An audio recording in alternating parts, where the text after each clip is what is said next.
The free lunch is the most expensive thing you will ever take. Robert Greene.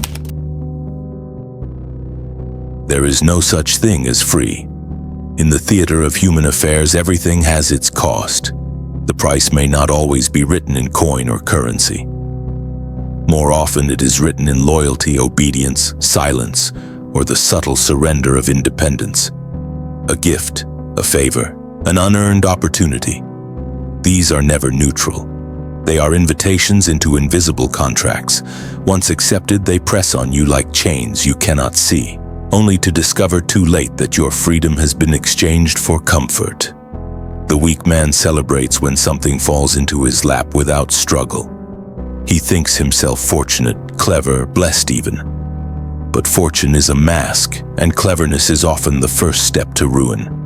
For nothing given freely ever arrives without its shadow. The ancient saying tells us, beware of Greeks bearing gifts. Troy learned this too late. What looked like generosity was conquest. What seemed like tribute was annihilation. This is why the powerful learn to despise what comes cheaply. To despise the free lunch is not arrogance. It is wisdom, sharpened over centuries. It is the refusal to be bought, the refusal to live as someone else's debtor. In every age, those who stood tall were those who paid their own way, no matter the hardship. For they knew that hardship is temporary, but chains once clasped are eternal. Walk through the gilded courts of the Renaissance, and you will see this law painted on every wall. Artists and philosophers dined at the tables of kings, their mouths filled with delicacies, their ears filled with praise. Yet behind every plate of food was a demand. Flatter your patron, glorify his name, bend your brush or your pen to his desires. They had sold not only their art, but their souls. And though the world may remember their beauty, it remembers also their submission. The man who refused the banquet, who chose hunger over dependence, lived a harsher life, but his voice was his own, uncorrupted, untamed. The free lunch is older than history. It tempts because it appears to lift the burden of toil, promising abundance without sacrifice, gain without effort. But this promise is poison. To take it is to surrender the very thing that makes one powerful. The discipline to create, to fight, to sacrifice for independence. Freedom demands payment, always. And those who despise the free lunch understand that to pay is not a burden but a privilege. Understand this, the free lunch will never empower you. It will disarm you. It will make you dependent, pliant, weak. A man who accepts what is free is no longer his own master. Gratitude, far from being a noble virtue, is in truth the leash by which the powerful lead the powerless. You will smile, you will thank, you will nod your head in appreciation. But in that gesture of thanks, you admit that your fate is tied to the will of another. Power belongs to those who refuse such ties. Those who learn to pay their own way send an unshakable signal. I cannot be bought. I cannot be bribed. I cannot be lured into another man's debt. To despise the free lunch is to stand unchained even if you stand alone. For the world respects the man who bears his costs, and secretly despises the one who does not. This is the law. What appears free is the most expensive thing you can ever take, and those who build their power upon the gifts of others will always wake to find that their freedom has already been sold. Power is rarely taken in a single blow. More often it is surrendered piece by piece under the guise of generosity. Nowhere is this truth more clearly revealed than in the tragic downfall of Atahualpa, the last emperor of the Inca. When Francisco Pizarro and his band of Spanish conquistadors arrived in Peru in the 16th century, they were strangers in a land of unimaginable wealth. The Inca Empire stretched across mountains and valleys, a civilization glittering with gold, silver, and ancient order. By all measures, Pizarro and his men should have been crushed. They numbered less than 200. Atahualpa commanded an empire of millions. The balance of power was so absurd that the Spaniards themselves were astonished. They had not been slaughtered upon arrival. But Pizarro understood something deeper about human nature, something Atahualpa fatally overlooked, the trap hidden inside what appears to be free. Atahualpa met the Spaniards with curiosity.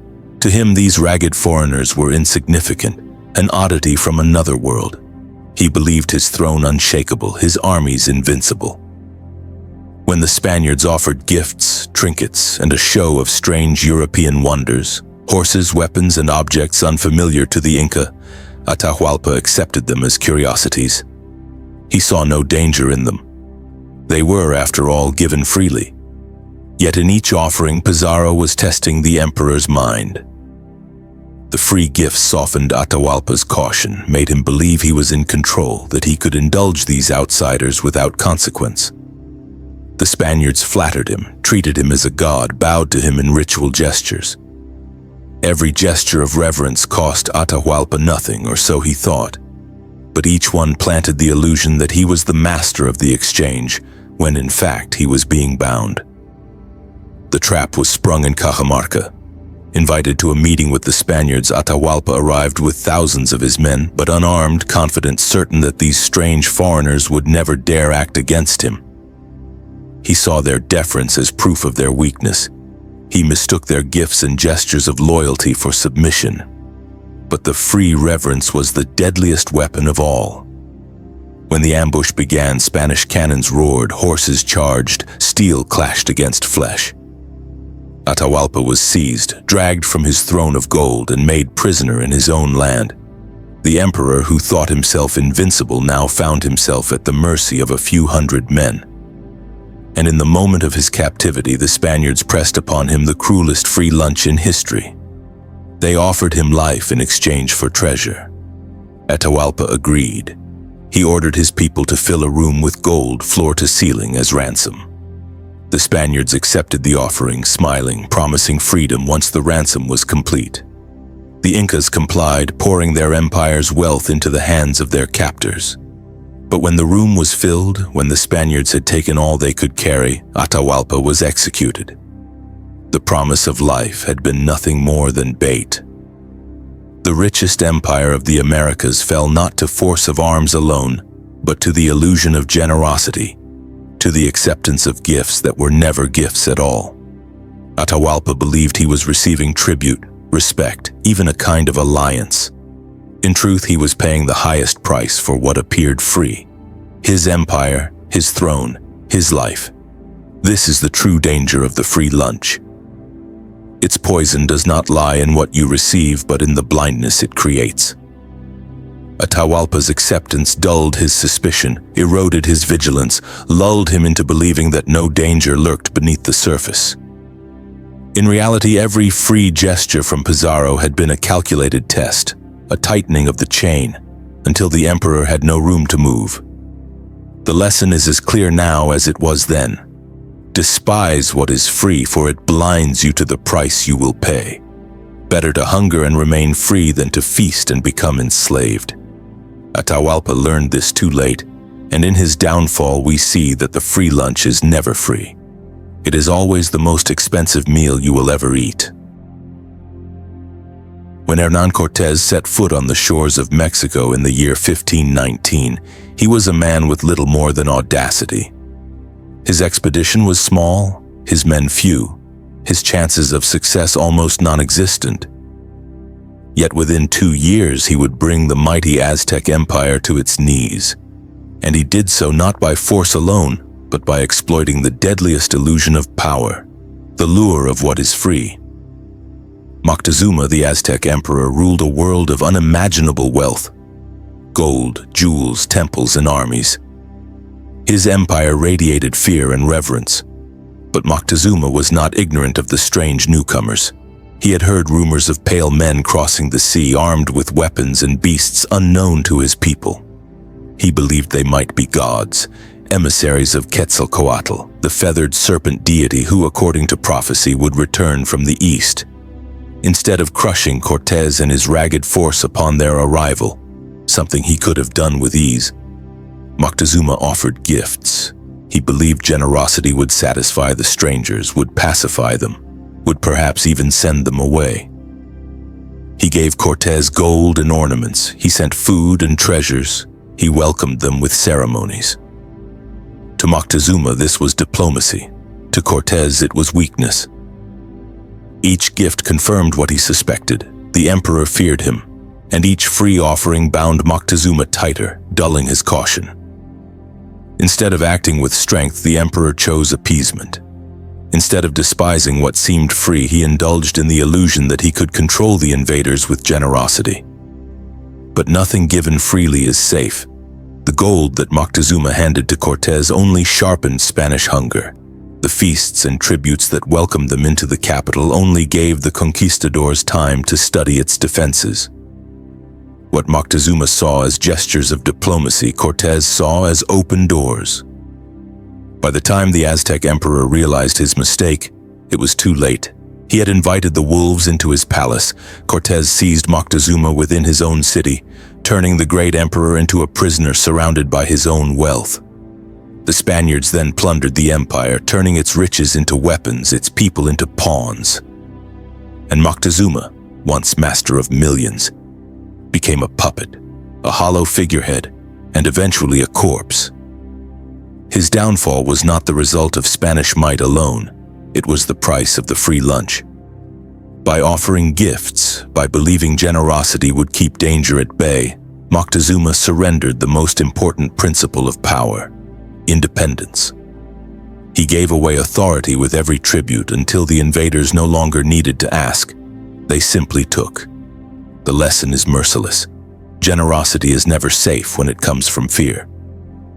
What appears to be a free offering is often the opening move in your destruction. Moctezuma's gifts were not just treasures. They were shackles that he placed upon himself. Cortés understood this. He despised nothing more than appearing dependent, and he used every gesture of generosity to strengthen his hand until conquest was inevitable. The Aztec Empire collapsed not because it was poor or weak, but because its emperor misjudged the cost of what seemed free. What Moctezuma thought would pacify the strangers only fueled their appetite. What he believed would buy peace instead purchased his death. Despise the free lunch, for it blinds you to danger, weakens your position, and feeds the hunger of those who would devour you. Moctezuma's generosity destroyed him. Cortés' suspicion of the free built his empire. At the twilight of Imperial Russia, the Romanovs sat upon a throne glittering with history, wealth, and divine right. Yet behind the opulence, the dynasty was crumbling. Their enemies circled, their people starved. And into this weakness stepped a figure who embodies the most dangerous cost of all: Grigory Rasputin. Rasputin was not a general, not a noble, not even a scholar. He was a wandering mystic, a man wrapped in rumor and superstition. But he possessed one thing the royal family craved: the ability, or so they believed, to heal the young Tsarevich Alexei, who suffered from a mysterious illness of the blood. No doctor in Russia could cure him. Rasputin's presence, however, seemed to calm the boy's suffering. The gift appeared miraculous. It appeared free. Tsarina Alexandra clung to him like a drowning woman to driftwood. His visits, his words, his blessings, they cost her nothing, and in return her son lived another day. But nothing is free. Rasputin's presence, his supposed gift, demanded a price far greater than gold or treasure. It demanded access to the inner circle of the Russian throne. It demanded influence, obedience, and silence in the face of scandal. Rasputin was not a healer. He was a chain. And the royal family, by accepting his free miracles, shackled themselves to a man who corrupted everything around them. The court despised him. The nobles plotted against him, and the people whispered that the Tsar and Tsarina were puppets in the hands of a peasant sorcerer. What seemed free, a mystic's blessing, a healer's gift, became the most expensive bargain in history. For every moment Alexei was saved, the empire itself bled. Confidence in the monarchy rotted. Respect for the royal family collapsed. The free lunch of Rasputin's presence consumed the Romanovs from within until the dynasty itself was destroyed. When revolution finally came, the Romanovs faced the bill for what they had taken. Their dynasty, once mighty, was toppled. The Tsar and his family were executed in a basement in Ekaterinburg. The empire of the Romanovs was no more. This is the hidden truth of the law. The most dangerous gifts are not treasures of gold or feasts of food. They are the gifts that touch your deepest desires, your most fragile hopes.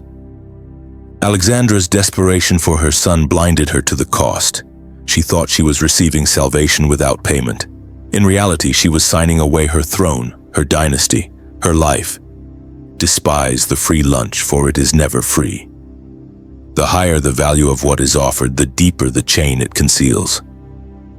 Rasputin's gift was nothing more than poison wrapped in blessing, and Russia itself paid the price. In the modern age, the law of despising the free lunch has not lost its power. If anything, the stakes have only grown sharper, the consequences greater. Few men embodied this truth more ruthlessly than John Pierpont Morgan, the titan of American finance. Morgan understood that nothing corrodes authority faster than dependence. He despised even the faintest hint that he had been given something for nothing. To him, every debt had to be balanced, every account settled, every exchange weighed. For in the world of money, as in the world of politics, to accept what is free is to forfeit leverage. There is a story told of a young businessman who once tried to flatter Morgan with a gift, an expensive object meant to curry favor. Morgan's reaction was cold, almost brutal. He handed the item back and told the man, "I don't accept presents. If I want something, I pay for it. If you want my help, you'll pay for it." The words cut deep, but they revealed his creed. Gratitude was weakness, expectation was a trap. Only clear terms kept power clean. Morgan's empire was built on this principle. When the United States government itself was drowning in financial crisis in 1895, its gold reserves collapsing, it turned not to charity, not to free solutions, but to Morgan. And Morgan did not offer his aid freely. He arranged a deal. He and his syndicate would supply the gold to stabilize the treasury, but on his terms, at his price, with profits that flowed directly into his coffers. The government of the most powerful nation on earth became for a moment dependent on one man. And that man was never dependent on anyone. This was the essence of Morgan's genius. He not only despised what was free, he used that very principle to enslave others. Nations, companies, and individuals flocked to him in desperation, hoping for generosity. He gave them no such illusion. Every loan came with conditions, every favor with repayment. He knew that when others believed they were being offered something without cost, they lowered their guard. He refused to fall into that trap himself, but he set it for everyone else. To Morgan, payment was not about money alone. It was about respect. When he paid, he announced his independence. When others paid him, they confessed their reliance. And so his empire grew not merely through financial deals, but through the psychological mastery of the law. The lesson is unmistakable. To despise the free lunch is not merely to avoid weakness. It is to turn cost into power. By paying his own way, Morgan preserved his freedom. By refusing to give freely, he turned others into dependents. He despised what came cheaply because he knew its price was always hidden, and he built a fortune by making sure that everyone else learned this truth too late.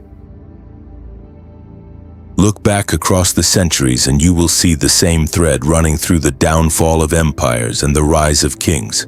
What was offered freely was never free. Moctezuma thought gifts could pacify Cortés and his empire was destroyed. Atahualpa believed reverence and tribute could tame Pizarro and he died in chains. The Romanovs clung to Rasputin's supposed blessings and an empire fell into dust. Again and again the pattern repeats. It is not merely a question of wealth or treasure. The free lunch is more subtle than gold. It is the free favor, the unearned opportunity, the sudden stroke of good fortune that asks nothing in return. These are the most dangerous because they strike at the deepest weaknesses of human nature. Our desire for comfort, our longing to escape struggle, our belief that we can have without paying. But life does not allow such bargains. In the arena of power, every step has a price, and to ignore that price is to stumble into a snare that closes only when it is too late. Those who climb the ladder of power understand instinctively that independence is the only true wealth. Everything else is negotiable. Money, treasure, armies, these can be taken, seized, lost, rebuilt. But once your independence is gone, nothing can restore it. The free lunch is a bargain that sells independence in exchange for ease, and ease is always fleeting. J.P. Morgan refused gifts not because he was ungrateful, but because he knew gratitude is a leash. The moment he accepted what he had not earned, his position would shift even imperceptibly from master to debtor. He would owe, even if no words were spoken. He would be expected to repay in some way, Moctezuma, with loyalty, with silence, with a favor. Better to pay with coin and remain free than to pay later with chains you did not choose. Despising the free lunch is not cynicism, it is clarity. It is to look upon every offer and see not the surface but the cost beneath it. To see the horse not as a gift, but as a hollow belly filled with soldiers. To see the banquet not as hospitality but as expectation. To see the blessing not as salvation but as poison dressed in robes. This clarity is rare because it demands discipline. It demands that you refuse the easy path, that you embrace the burden of cost as the guardian of freedom. The weak crave what is free. The strong despise it. The weak say, "Why should I pay when it is given?" The strong say, "If it is given, then the price must be hidden." And it is always hidden. The cost may not fall upon you immediately. It may not fall upon you directly, but it will come. Moctezuma did not see the cost until he was shackled in his own palace. Atahualpa did not see it until he stood over a room filled with gold, awaiting execution. The Romanovs did not see it until their empire was consumed by revolution. By the time the cost is revealed, the choice is gone. To despise the free lunch is therefore to choose freedom over ease, vigilance over blindness, and strength over dependence. It is to say, "I will pay my own way so that no man may claim me." It is to understand that the only safe generosity is the one you extend downward, never upward. To accept generosity from above is to live as a servant. To give it strategically is to bind servants to you. In every age, the law has punished those who forgot it. It punished kings, emperors, and empires alike. And it will punish you too if you forget. Because in the end, nothing in this world is free except illusion. And illusion is the most expensive thing you can ever buy. Power is not built on what is given. It is built on what is taken, earned, fought for, and paid in full. Every empire that endured, every ruler who stood unshaken, every mind that left a mark upon history did so not by feeding on the handouts of others, but by despising them. They paid their way with sacrifice, with toil, with the currency of their own independence. Those who relied on what appeared free, emperors blinded by gifts, kings softened by luxuries, dynasties weakened by dependence, they did not endure. They vanished, leaving behind ruins, whispers, and warnings. The world will always tempt you with the illusion of something for nothing. It will whisper that the burden of cost can be lifted, that fortune can come without struggle. And the weak will listen. They will smile. They will take. They will indulge. They will thank those who place them in chains. And they will discover too late that they have sold the only thing worth protecting, their freedom. Despise the free lunch. Despise it in all its forms, whether it arrives as money, as favor, as opportunity, as affection. Do not despise it with bitterness, but with clarity. For to despise it is to see the truth, that the cost is always there, hidden, waiting. To pay is strength, to refuse is freedom, to depend is death. Remember this whenever you are offered what seems like a gift. Ask yourself, what is the hidden price? Whose hand will I be forced to kiss? Whose leash will I wear? The answer, if you are honest, will always be there. And if you are wise, you will walk away. True power belongs to those who cannot be bought, who cannot be bribed, who cannot be seduced by ease. Those who choose the hard path of paying their way are the only ones who remain unchained. The world respects such men, even if it fears them. The Roman poet Horace once said, "What is freely given is rarely valued." The opposite is also true. What is paid for is respected. When you bear your own costs, you declare that you are your own master. When you rely on the gifts of others, you confess that you are theirs. So despise the free lunch. Pay for your meals. Pay for your freedom. Pay for your place in the world. In the end, payment is not loss. It is liberation. The man who pays is free. The man who takes for free is already lost. And so we arrive at the close of this law. Carry it with you as a shield, as a sword, as a warning. Refuse the easy, embrace the cost, and protect your independence as though it were life itself. For in truth it is. Like, subscribe, comment, or don't. You are the master of your own life.